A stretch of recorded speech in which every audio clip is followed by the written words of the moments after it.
I'm Kevin Mims with the Invading Sea, a Florida-wide media collaborative that reports on climate change in the state.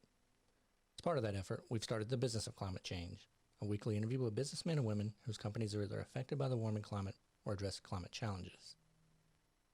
Today's conversation is with Rob Kornahrens, CEO of Advanced Roofing and member of the Broward County Climate Change Task Force. Rob, thanks for taking some time to talk with us today. Yeah, thanks, Kevin, for having me on board. And just a couple other things. We have Advanced Green Technologies, which is the largest solar company in the state of Florida, rooftop as well. And I'm on the Broward Workshop Community Resiliency Committee as well. Just FYI. So, Rob, tell me about what your business, Advanced Roofing, is doing to address climate change and sustainability. Well, us as a company we walk the talk. We have over 200 kW of solar panels on our 7-acre facility in Broward County. And we continue to have all sorts of recycling programs and upgrading all our mechanical equipment. So we're in the business. So we walk the talk. We promote a lot of roofing system with high energy insulation, as well as white roof coatings for reflectivity and that. So we've been doing that since we started 38 years ago. You're part of the Broward Climate Change Task Force. Can you talk a little bit about that group and the work that it's doing?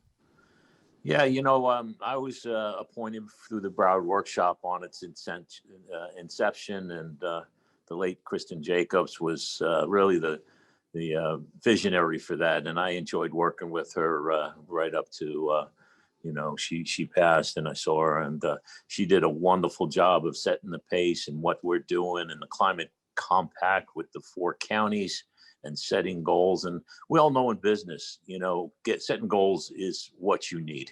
And we had hundreds of goals, and we narrowed it down. The Broward environmental folks are just unbelievably and entrenched in setting goals and making sure they complete it, and really proud to be part of a little piece of that and being on that climate change task force. Got it. So what are some of the goals that the group has been working on? Well, obviously the emissions footprint, with the buses, and most recently Broward County put up over 2 megawatts of solar throughout the county. Then actually there was no capital expense. They piggybacked off a contract we had with Department of Management Services with the state. Very smart move. They're not paying any more for power, and they were able to get this done with no capital expense. So these are the things that they're really doing. They're doing a lot of studies on the sea level rise and getting budgets together. We're all working on getting funding through the Corps of Engineering for all the studies that need to be done for the infrastructure requirements that are going to be needed in the coming decades. And very difficult for people to look that far out. But I can tell you this, the county has looked at it, and the compact, and it seems that everything's based on election cycles. And with climate change, you got to look out decades, and you can't just look at election cycles. Rob, from what you've seen, how has climate change affected South Florida? Well, obviously sea level rise. I mean, that's the most impact, and it's going to impact businesses, residents, with the flood insurance and what people are going to have to do, the infrastructure that's going to be required. And we already had a big requirements. We had a Atkins engineering study with the South Florida Water Management District. That's, 7 years ago, they said they needed $50 million in infrastructure just to maintain it. And that wasn't without even, taking in the sea level rise. So we really need to focus on, not only the studies, but putting money aside for the infrastructure requirements that it's going to take to, protect our beautiful community. We're in one of the most susceptible areas in the world as far as sea level rise and the amount of real estate that could be affected, will be affected, not could, will be affected. What are some of the obstacles people face when trying to make their homes more climate friendly and sustainable? Is cost a big factor here? It is a factor, but there's, when you look at the return on investment of, going with either solar panels or HVAC units, air conditioning units. You can use the PACE program and put it on your taxes. So there's a lot of tools where you just don't have to write a check. So cost really shouldn't be a factor when you look at the return on investment and really what you're doing for your kids and your grandkids. That alone is a big part of what the decision process should be. So what about obstacles? Are there any obstacles that you've seen?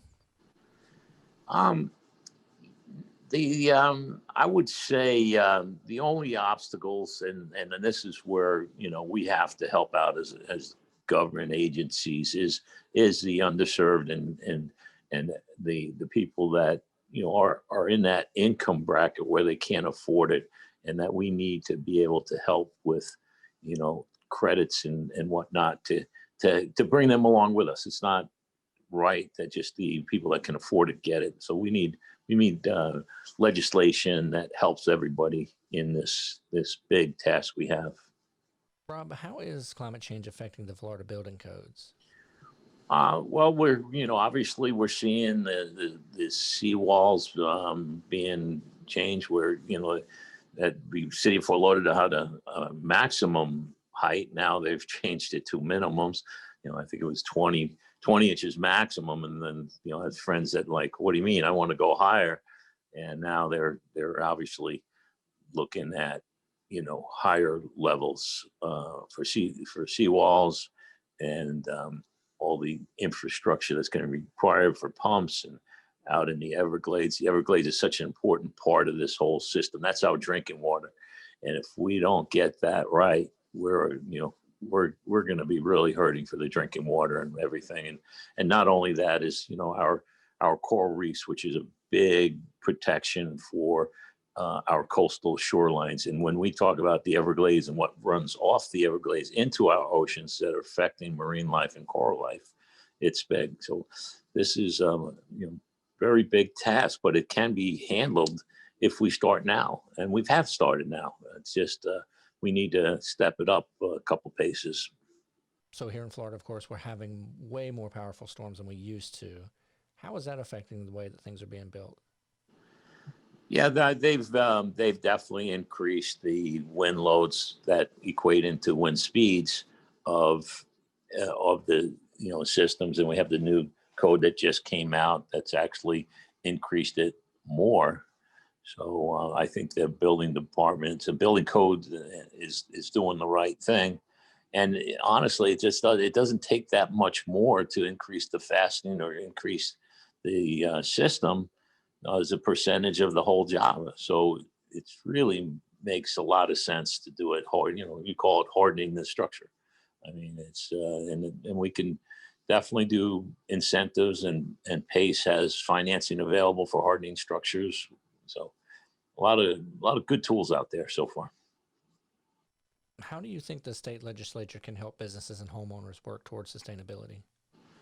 Well, I think they've been doing a good job. Governor DeSantis, has put a lot of money into Everglades restoration, and we need to replace the chief resiliency officer, and really make that a priority of our budget.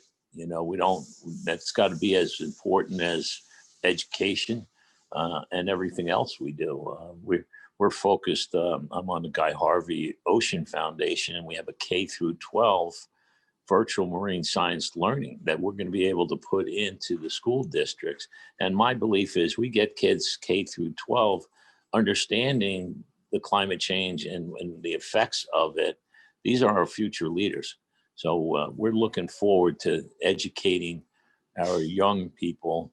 Once they get into legislation, they'll get it more. And we have a lot of good legislators. I was on a call yesterday with Chip LaMarca, and it's a lot of good representatives in Tallahassee that they've really woken up much better than the previous administrations several years ago. Rob, thanks for your time. We appreciate it. Doing a good job, Kevin. Keep it up.